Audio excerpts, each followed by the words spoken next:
Hey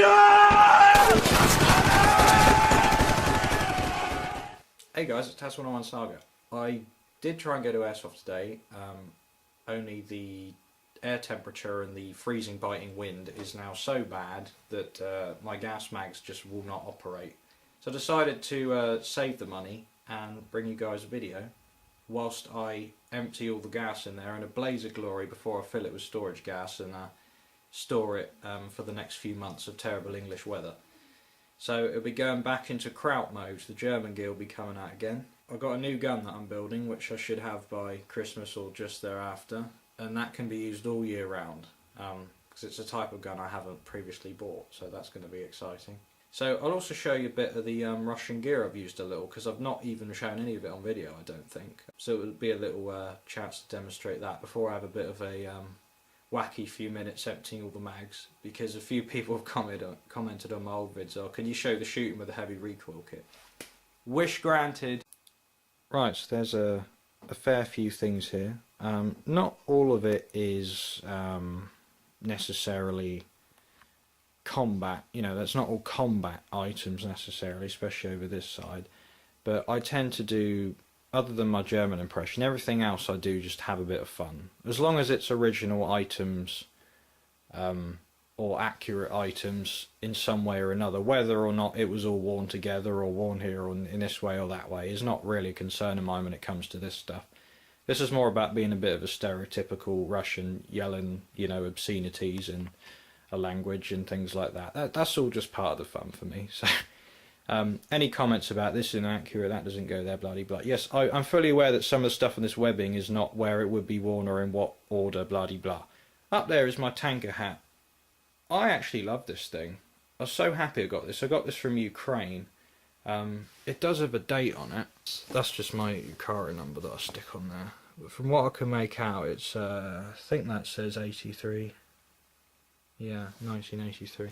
Got this from Ukraine, which is kind of funny. I thought they would need them all at the moment, seeing as what's going on there, but they have so much surplus, I suppose. That there is a Hungarian, I think it's an M70, judging from the line. It's not an SSH-68 because the profile isn't quite right. I've never been able to find an SSH-68 that's in my head size because I have got a big head, apparently, which hasn't always favoured me when it comes to this Soviet or Eastern European gear, which tends to all be made for small people. That there is a grenade pouch. It will hold a couple of grenades, not the F1 type because they're like quite high. The striker assembly is quite tall unless you stick it out the sides. I use it to carry some BBs. That'll normally be carried in place of where this holster is, so it would be on your left side. Up here is a Veshmashok. These things have been in service since like before World War I think.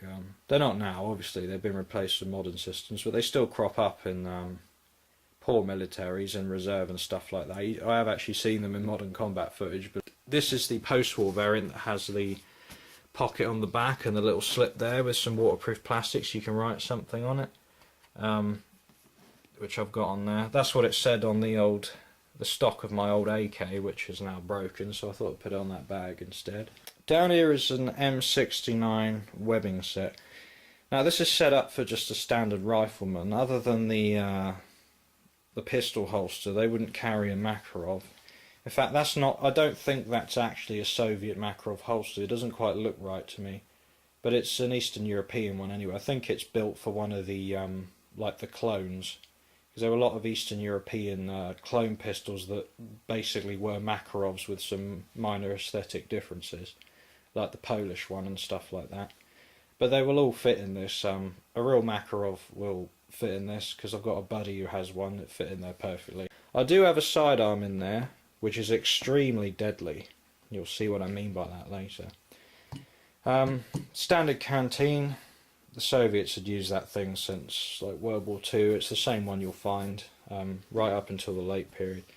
Usually has a drawstring that you can pull there. I took mine off because it just dangles about and it's a pain in the arse. It holds it in anyway. Bit annoying, this thing, because if you actually want to use it to drink out of, not always do they always have like a gasoline taste to them, like an oily taste for some reason, which isn't too pleasant, but as long as you wash it out properly it won't kill you. The way these actually attach, you can either take it out like that, bear in mind me doing this with one hand, to drink like that, or you can keep it in there and take this whole thing off and then just loop it back over when you're done. Bit of a pain in the arse because I tend to wear this belt very tight, so the heavy magazine pouch doesn't sag down too much, and it kind of makes it go like that, and then it cuts into you, which is annoying. So I do it up tight. If you do it up tight, it's so difficult to get this on and off, so I tend to just pull the flask out. And it's a nightmare. It's a two-handed, well, three-handed affair. You really need to get all that back in. Not very practical, and this doesn't hold much water anyway. What I tend to do is carry additional water, and I only use that as my reserve. You got these Y straps, which are like, you know, got a wool back to them. They're actually quite comfortable as long as you got the tunic on. If you wear this on a t-shirt, you can get a little itchy, but you know, just put up with it. It's not that bad. And on here you have these little retention sort of leather clip things, and what they're handy for is if you're wearing a vest like that, these straps go over that and you can loop them on so the straps are not moving about, and that actually works very well. If you're taking your bag on and off or not, maybe you're better off just leaving it, but I'll do a separate view on that bag actually, because as simple as it looks, there's actually quite a lot of stuff to it, which is pretty unique and interesting. Then you have these adjustable bits. They're a lot like the German Y straps, only they actually loop on rather than sort of clip onto hooks on your pouches and things like that. So this is a bit more, I'd say these, I actually like these more than German Y straps, to be honest. Right, on the right side here, this is the what's known as the 4-cell pouch. They also did a 3-cell where it's 1, 2, 3. This one has 4 in, and you have a little pouch there, which I think normally is for your oil bottle. Might be wrong on that. I usually use it to carry a little bag of BBs. Then inside there, if you move the Ushanka for a moment, there's 4 magazines. There's a little hook there, little leather tab there that holds that last one in. I've seen people saying, what was this for? Now from what I can find out, the reason that just that one pouch has this on is so when you have to lift that and pull that one out, you know it's your last mag, apparently. That's just what I've read. That might be bullshit because people say a lot of things on the internet, but you know. Right, these are 2 GP5 gas masks. These are actually civilian gas masks. They come in white or black. Only thing is they're very cheap. They've appeared in a lot of films and stuff. And they're bloody menacing looking, and you get quite a few things for not much money. This one with the filter attached, don't ever breathe out of these by the way, unless you want some myriad of diseases in later life. That filter's attached there, which I've sealed up with polythene, so no loose particles. If anything's broke, it's going to come out.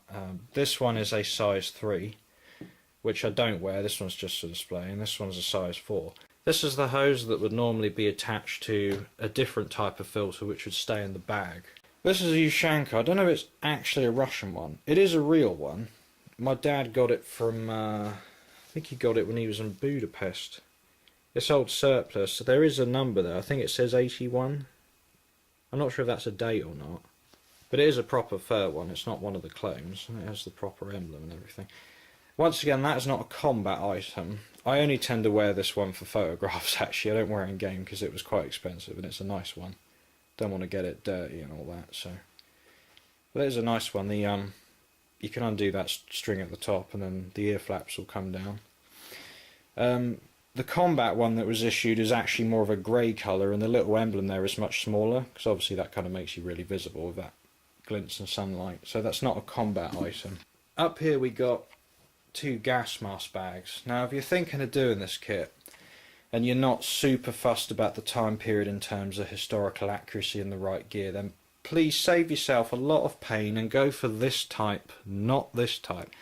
This type is a colossal pain in the arse. The reason is these buttons, which are not very securely stitched on, I had to restitch both of these. Only after that is it somewhat useful, but basically you have, oh there they are, the bits that go over.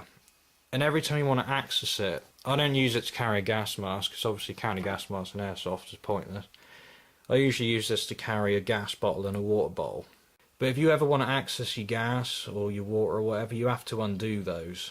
And that's really annoying. This thing is so much better, because it has the same attachment as like a GHK AK vest with this little wooden dowel thing, pin thing that just goes like that. That's so much quicker to access. Plus this one's actually a lot more rigid material than that. It's still lightweight, and but it's a bit more water resistant than that one as well. And the darker colour kind of blends a bit better in local forests over here. So there's a lot more space in that one as well actually. I can fit significantly more in that than that one. So just save yourself the pain if you're not too fussed about accuracy based on time period, as I said, and go for that one. That's all the actual gear that I'll put on. Not all at the same time, but I'll just pick and choose. Right, last table load. This is a Soviet M69 Khaki Uniform set. Now you'll often see these uniforms kind of worn in the early 70s on a lot of the old training films and stuff like that. Quite easy to recognise from these shoulder boards. Now these ones here are, from what I can remember, these black ones are motorised infantry, I think. I haven't actually looked this up before I did the video, so forgive me. It's missing the collar tabs, which will have a little emblem of what you're in. If you're the motorised infantry or the tank corps, you'll have like a little tank emblem there, like a T-55. And you'll have a patch on your right arm, which I do have, but I still haven't stitched in yet, because I just haven't had the time. The buttons on these have the little, hammer and sickle. They're quite good actually, they're not too bad buttons. The collar's a little tight when you got it on, but it's not too bad. This is I think it's a large. I don't remember the measurements. These trousers, the bottom half, I could not wear these regularly because they're very annoying. Like, they're a 33-inch waist, that's not the bit that bothers me, but they're basically like riding breeches essentially, as in they get tight here. You can feel there's a little rib there where the fabric's joined. They're tight around the knees. I don't think they make them in a bigger size than 33, because back then Russian people are quite small, and people in general were small. A lot of the old Cold War and World War II stuff originally will be in much smaller sizes than the present day. So if you're a big bloke, you're not going to fit into original stuff pretty much. Has these this affair on the bottom, which is to keep it around your feet as you're putting it into your boots. The reason I put this back here is I forgot to mention a crucial point. I replaced the lenses on this because I've seen people using these before. I must put a warning out there, as what's his name, who's actually subscribed to me. I don't remember your name, sorry, but you did a video on one of these and proving how they're very dangerous for airsoft. He put his one of his AGs up to about here, fired, and it shattered, and it went through the other one as well. Like, because they are glass, they literally are glass. These here have been replaced with 2mm thick ballistic lenses that are made by a guy on eBay that makes them specifically for this mask. They're a bit of a pain to install, but it's worth it. If you actually want to use this for skirmishing, definitely replace those lenses. Never wear it, alright guys, because it's you wouldn't have a much better chance just wearing cheap sunglasses from the market over this thing with the stock lenses, so just don't try it. But there, that's the uniform. That's the M69, top and bottom. So I think it's time for a blaze of glory. Right, got 4.5 mags to get rid of. Let's begin. No. You didn't really think I was going to do it like that, did you? Suka!